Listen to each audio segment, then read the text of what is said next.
पाकिस्तान की तारीख में आज जिस तरह एक हाई कोर्ट के ऑर्डर्स की खुली खिलाफ वर्जी की गई, बल्कि यूं कह लीजिए कि धज्जियां उड़ा दी गई, तो वो गलत नहीं होगा। आज लाहौर हाई कोर्ट चौधरी परवेज इलाही को रिहा करने का हुक्म सुनाती है और यहां तक कह देती है कि एसपी उनको घर छोड़कर आए, इनकी हिफाजत को यकीनी बनाया जाए, और नैब एंटी करप्शन को गिरफ्तारी से रोक देती है। और अब आप ये फुटेजेस पूरे मीडिया पर देख रही होंगे कि जिस तरह से उनको गाड़ी से अबडक्ट किया गया, और ये अबडक्शन के अल्फाज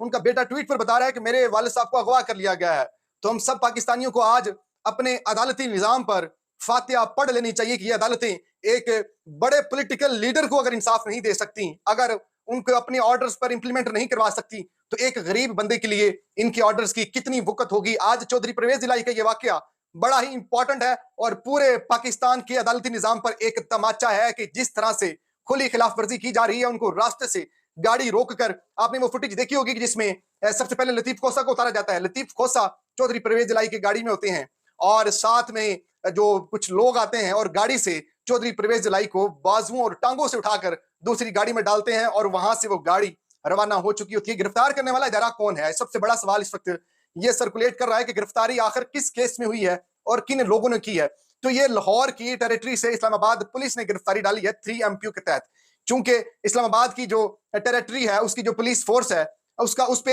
लाहौर हाई कोर्ट के ऑर्डर्स इंप्लीमेंट नहीं हो सकते। वो पंजाब तक लाहौर हाई कोर्ट ने ना सिर्फ एंटी करप्शन डिपार्टमेंट को और इसके साथ साथ नैब को भी आज गिरफ्तारी से रोक दिया था। तो इस्लामाबाद पुलिस की जानब से गिरफ्तारी अमल में लाई गई है, ये गिरफ्तारी डाली गई है और 3MPU के तहत मजिस्ट्रेट के ऑर्डर्स बाकायदा तौर पर अनाउंस किए जाते हैं, उनके ऑर्डर्स निकलते हैं कि फलां बंदे को 3MPU के तहत गिरफ्तार कर लिया जाए। अब इस्लामाबाद के डिप्टी कमिश्नर पर ऑलरेडी इस्लामाबाद हाई कोर्ट में तौहीन अदालत वो भुगत रहे हैं। उनके खिलाफ शहरयार अफरीदी और शानदाना गुलजार केस में 3MPU के गैर कानूनी गिरफ्तारी को लेकर ऑलरेडी इस्लामाबाद हाई कोर्ट में जस्टिस बाबर सत्तार इस केस की समाअत कर रहे हैं। और एक समाअत पर उन्होंने न सिर्फ डिप्टी कमिश्नर बल्कि SSP ऑपरेशंस और IG इस्लामाबाद को भी झाड़ पिलाई थी और बड़ी सरजनिश की थी कि जब अदालत एक बार 3MPU के ऑर्डर को सेटिसाइड कर रही है, तो आप बार बार MPU के ऑर्डर्स के तहत सातवीं बार किस कैपेसिटी में शहरयार अफरीदी को गिरफ्तार कर रहे हैं। तो उनके पास अल्फाज नहीं थे। अभी तक वो मामला इस्लामाबाद हाई कोर्ट में चल रहा है और आज एक और गिरफ्तारी 3MPU के तहत चौधरी परवेज इलाही की डाल दी गई है। अब उनको इस्लामाबाद लाया जाएगा। कुछ तफसीलात इस तरह की हैं कि हेलीकॉप्टर गया उनकी गिरफ्तारी के लिए,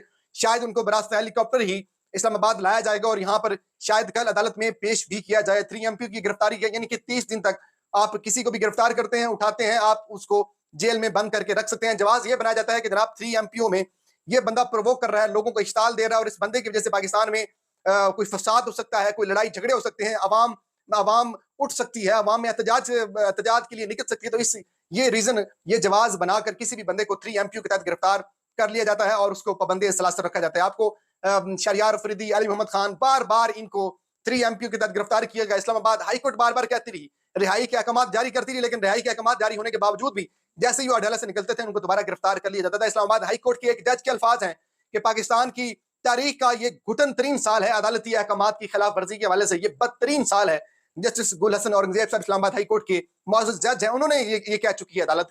इस साल को लेकर, और जिस तरह से अदालतों के ऑर्डर्स की खुली खिलाफ वर्जी की जा रही है। आपको याद होगा सुप्रीम कोर्ट ऑफ पाकिस्तान ने भी 14 मई को पंजाब में इलेक्शन करवाने का हुक्म जारी किया था, जिस पर अमल नहीं किया गया और उस पर भी अभी तक कोई मजीद ना तौहीन अदालत की कार्रवाई का आगाज हुआ, ना ही इस चीज को समझा गया कि किस तरह अदालतों का जो किरदार है वो बेवकूफ होता जा रहा है और अदालतों के किरदार पर लोग सवालिया निशानात खड़ा कर रहे हैं कि एक बंदे का कितने कितने सालों केस चलता है और वो मर जाता है और मरने के बाद उन केसेस का फैसला आ रहा है। और अब हालिया पिछले 16 महीनों के अंदर जिस तरह से ऑर्डर्स की खुली खिलाफ वर्जी की गई, ये पाकिस्तान की अदालतों के किरदार पर, पाकिस्तान की अदालतों की इंपॉर्टेंस पर एक तमाचा है और एक सवालिया निशान है। बैरून मुल्क आपने देखा होगा कि लोग कहते हैं कि I will see you in the court, उनको अपनी अदालतों पर इतना मान होता है, इतना भरोसा होता है कि एक गरीब सा बंदा भी खड़ा होकर किसी ताकतवर के सामने ये कह सकता है कि I will see you in the court, और उसको यकीन होता है कि मुझे कोर्ट से इंसाफ मिलेगा। बहरहाल आप सब पाकिस्तानियों को, हमें भी आज पाकिस्तान के अदालती निजाम पर फातिहा पढ़ लेनी चाहिए, क्योंकि ये अब मुकम्मल तौर पर ये निजाम नकारा हो चुका है और इसमें आइन कानून की इस मुल्क में कोई